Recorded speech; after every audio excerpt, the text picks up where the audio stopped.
Shalom, selamat malam Bapak, Ibu, dan saudara-saudari terkasih di dalam Tuhan Yesus Kristus. Jumpa lagi dengan saya dalam sapaan firman pada malam hari ini. Mari kita membaca dari 1 Korintus 12 ayatnya ke-15 sampai 16. Andai kata, kaki berkata, karena aku bukan tangan, aku tidak termasuk tubuh. Jadi benarkah ia tidak termasuk tubuh? Dan andai kata telinga berkata, karena aku bukan mata, aku tidak termasuk tubuh. Jadi benarkah ia tidak termasuk tubuh? Banyak orang berkata, berlaku adil adalah membenarkan yang benar dan menghukum yang salah. Namun itu tidak berlaku bagi mama saya kala membesarkan keempat anaknya. Bagi mama, adil itu adalah satu rasa, satu sepenanggungan. Yang benar harus juga merasakan sakit kala melihat saudaranya menderita karena berbuat salah.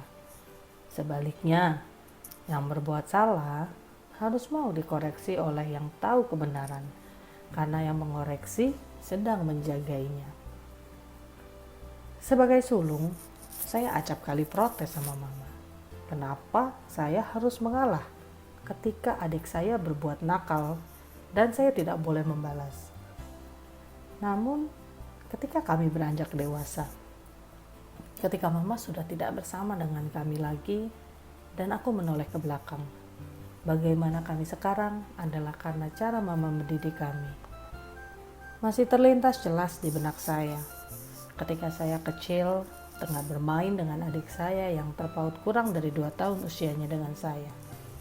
Sebagaimana anak-anak bermain, ketika adik saya menangis karena terjatuh ataupun bahkan tidak sengaja terpukul tangan saya selalu berusaha membujuk dia untuk tidak menangis.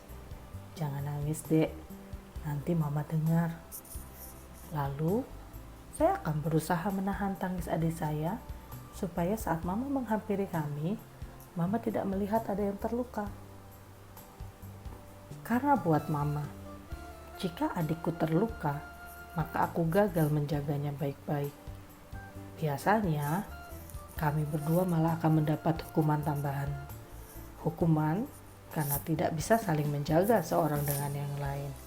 Dan hukuman karena bermain dengan mengambil resiko bahaya. Saya teringat perumpamaan yang dipakai oleh Rasul Paulus dalam suratnya kepada jemaat di Korintus. Ketika ia menghadapi perpecahan dalam tubuh jemaat. Bahwasannya jemaat adalah seperti anggota tubuh itu sendiri. Tidak ada yang tidak saling membutuhkan. Tidak ada yang tidak perlu bagian lainnya. Jika ada salah satu dari anggota tubuh terluka, maka anggota tubuh lainnya akan juga ikut merasakan penderitaannya. Di samping harus juga membantu menggantikan fungsi dari anggota tubuh yang sedang tidak mampu berfungsi baik tentunya. Hal inilah yang terus menjadi pegangan hidup kami berempat ketika kami beranjak dewasa tanpa pendampingan mama kami lagi. Kami harus saling menjaga, melindungi, menolong, dan mengasihi saudara-saudari kami dengan kemampuan dan kapasitas yang kami miliki. Argumentasi dan perdebatan memang menjadi warna, menajamkan pengenalan kami seorang akan yang lain.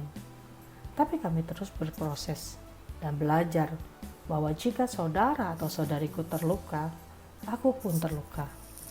Jika saudara atau saudariku menderita, aku pun menderita, karena melihatnya menderita.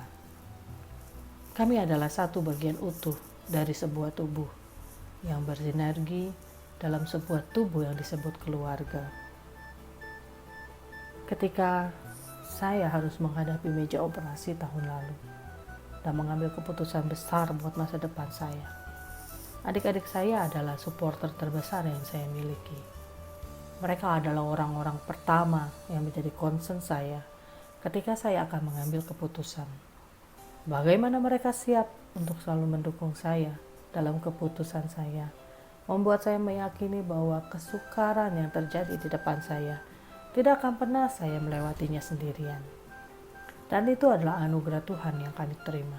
Saling asa, asih, dan asuh dalam relasi kakak dan adik yang Tuhan percayakan kepada kami. Sekiranya kita senantiasa beroleh hikmat dalam terus memelihara kasih persaudaraan dengan kakak adik kita dengan kasih Tuhan. Sehingga sukses apapun kita, seperti apapun keberhasilan yang Tuhan izinkan untuk kita gapai, pun bahkan sesukar apapun perjalanan yang kita tempuh, kita tetap terus menjaga harmonisasi tubuh Kristus dalam relasi keluarga kita. Sudahkah kita berkomunikasi dengan adik kakak kita hari ini? Tuhan Yesus memberkati.